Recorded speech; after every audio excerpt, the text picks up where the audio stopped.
Welcome to these videos, reading through the Revelation. Now, the book of Revelation is the last book of the Bible, and the Bible itself is a library of various types of reading. Some are narrative, and some are more letters. Some are prophetic, some are poetic. And so the Bible is full of different kinds of reading.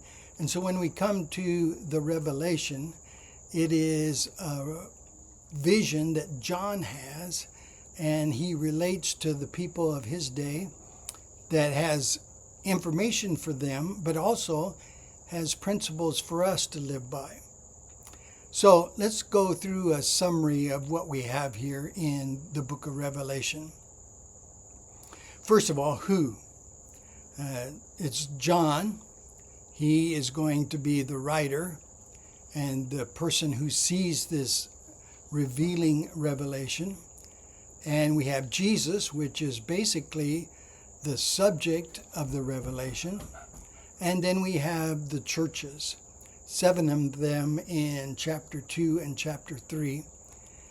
But these churches represent all churches of all times, and they have messages for us even today.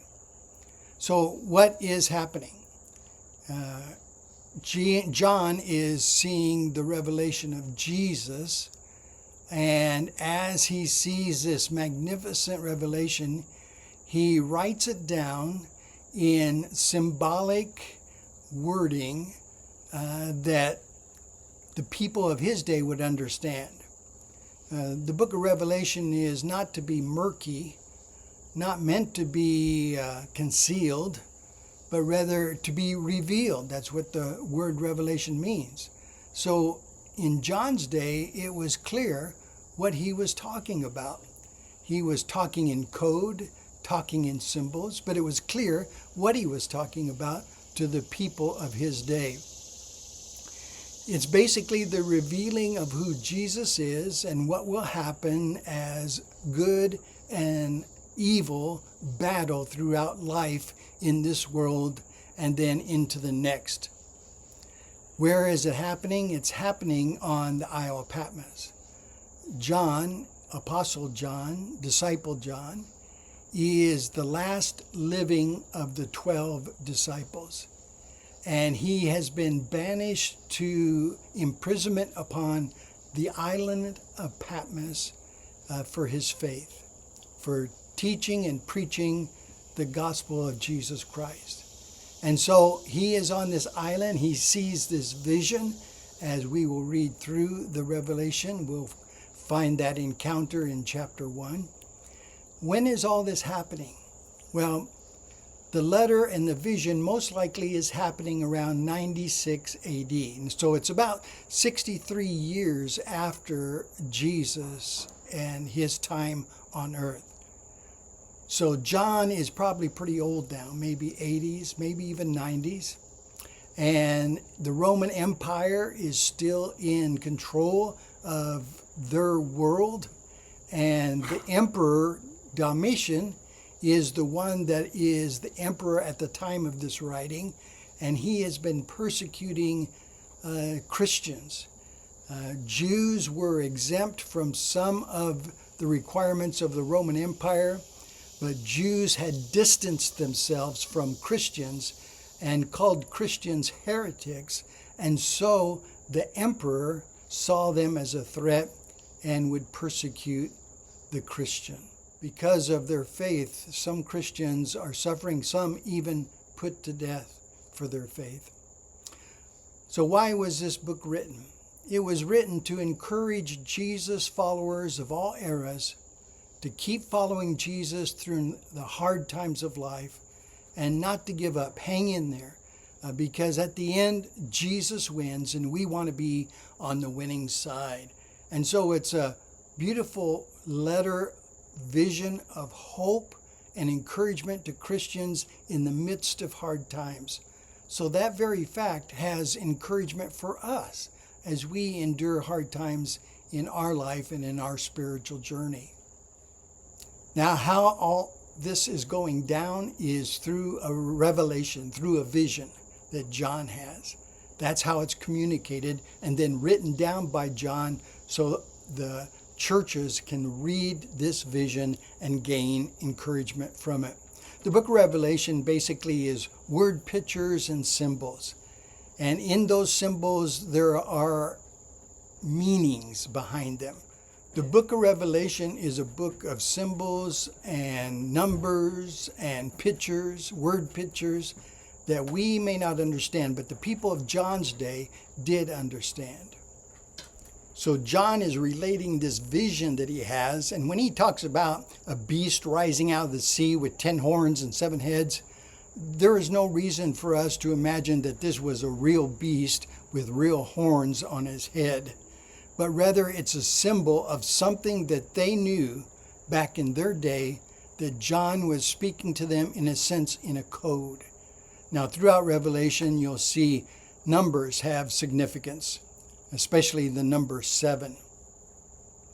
The number 7 is a number in the Bible that speaks of completeness or perfection. So when we see the 7 messages to the 7 churches, it's speaking of all churches of all ages that this message is for. And so we can find help and principles and encouragement from these churches because they represent churches of all eras. And then we have the 7 seals of judgment. And you see in the book of Revelation, these 7 seals, the 7 speaks of complete judgment, perfect judgment. And although God is a God of love and mercy, he is also a God of wrath because he hates sin. And in our world, there is a lot going on that brings about God's wrath upon it. And so we have these 7 seals, these 7 trumpets, and these 7 bowls in the book of the Revelation. And all of them speak of God's perfect justice and the sin of the systems of this world. Now, Revelation has approximately 400 verses, but more than half of them have Old Testament references. So if we don't know our Old Testament, we may not get the connection of what John is talking about. But most of the people that John was talking to and writing to in his day understood these Old Testament symbols and verses and wording. And so they would understand what John was saying. So as we read through the Revelation, we encounter these pictures, these symbols, these numbers, and these Old Testament references that we may not be familiar with, but as we read through, we find ourselves saying, oh, I understand now. There was a guy one time, a long time ago when I was a young man, and he showed me a magic trick with some cards. As he did, it was very interesting, and I thought, how did you do that? That was so unique. And so he showed me the trick behind the trick. He showed me how to do it myself. And I thought, that's so easy to understand now, because now I know how the trick is done. Have you ever seen a magician on TV or in live performance? And you say, I wonder how he does that. It's almost miraculous what he does or she does. And so if we would find out the trick behind the trick, the secret of the magic, we would often say, oh, I see now. I see how it's done. Well, Revelation has these verses, these symbols, these numbers, these Old Testament references.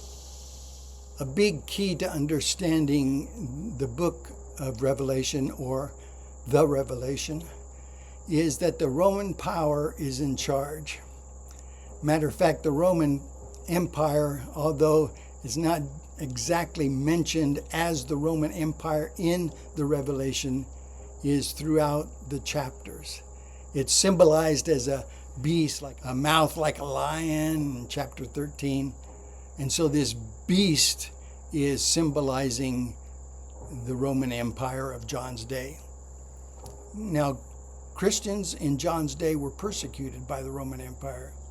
And so as the vision unfolds, as the book unfolds, as we read through the Revelation, we get a greater understanding that the Roman Empire is the enemy of God and the enemy of Christ followers. So Revelation, the word itself, is where we get the word apocalyptic. Now, when we think of apocalypse, we often think about end times, but that's really not what the word means. In John's day, it would have meant unveiling. It's like somebody being behind the curtain doing things, but all of a sudden the curtain is lifted and we see what's happening. Remember the Wizard of Oz? When the dog pulled back the curtain, you remember that scene? Here is this little old guy flipping levers and doing all kinds of things. And so Revelation just basically means that. The curtain has been lifted and now we see clearly what we did not see clearly before. And so we, in our heritage, understand symbols, but we don't understand John's symbols.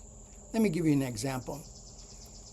For America, we have the symbol of a bald eagle.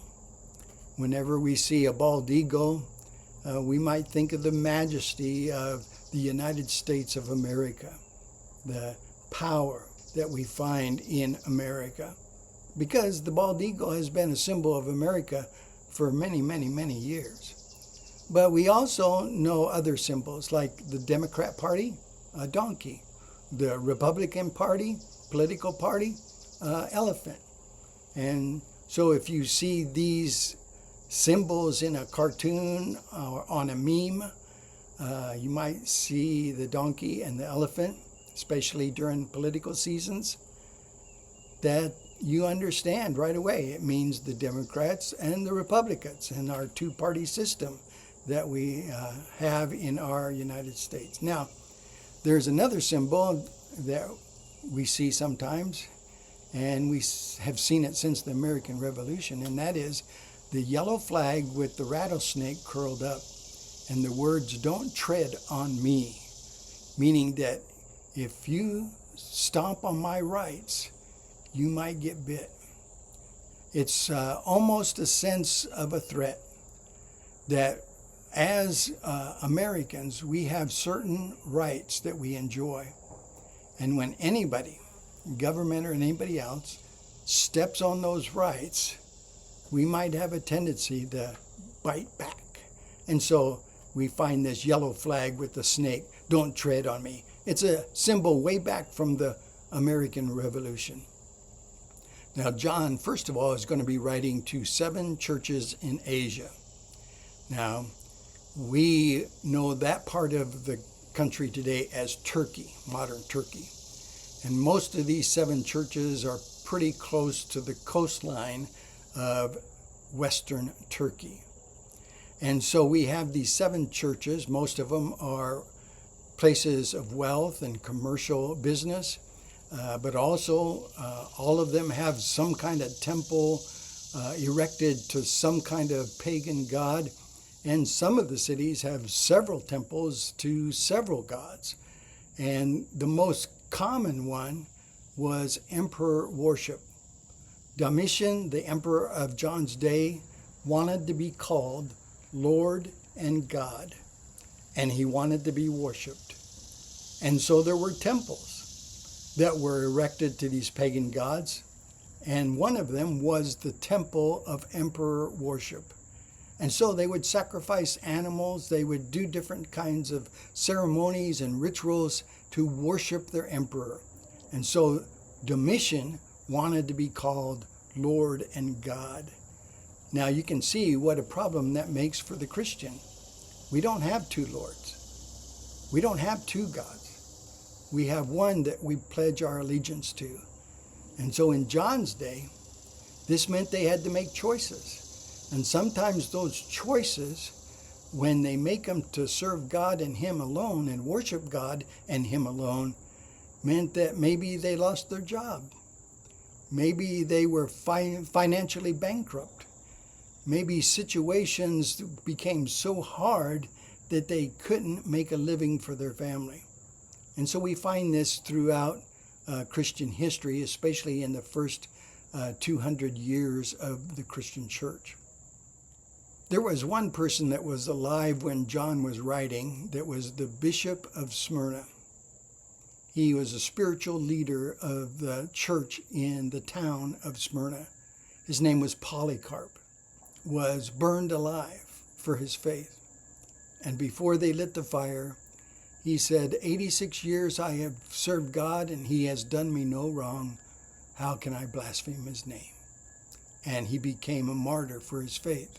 But that's the type of thing that was going on in the towns of John's day.